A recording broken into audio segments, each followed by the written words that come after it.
বগুড়ায় প্রতি বছরের মতো এবছরও ভুট্টার বাম্পার ফলন হয়েছে। কৃষকরা জানান অন্যান্য ফসলের তুলনায় লাভ বেশি, আবার বছরে 2 বার এই ফসল আবাদ করা যায়। বাজার দর চড়া, এ কারণে আর্থিকভাবে লাভবান হচ্ছেন তারা। আব্দুল সালাম বাবুর তথ্য এবং ছবিতে ডেস্ক রিপোর্ট। শস্য ভাণ্ডার খ্যাত বগুড়ায় দিন দিন বেড়েই চলছে ভুট্টা চাষাবাদ। যমুনার চরাঞ্চল সহ গোটা জেলা জুড়েই আবাদ করা হচ্ছে এ ফসল। অন্যান্য ফসলের তুলনায় দাম ও ফলন বেশি হওয়ায় ভুট্টা চাষে ঝুঁকছেন কৃষকরা। গত বছরের তুলনায় 2000-এর বেশি হেক্টর জমিতে চাষ হয়েছে ভুট্টা।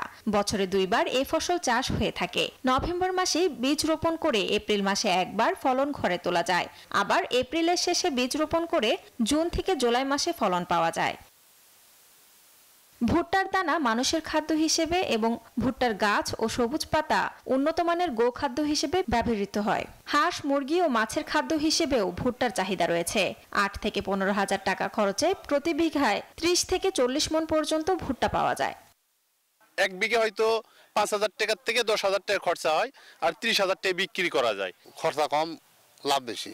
এবার যদি ভালো ফসল পায়, ফলন পায়, গত বছর আরো বিঘা 4 মাটি ভুট্টা লাগাবো। কৃষকদের ভালো ফসল উৎপাদনে পরামর্শ প্রদান সহ প্রযুক্তিগত সহায়তা দিচ্ছে কৃষি বিভাগ।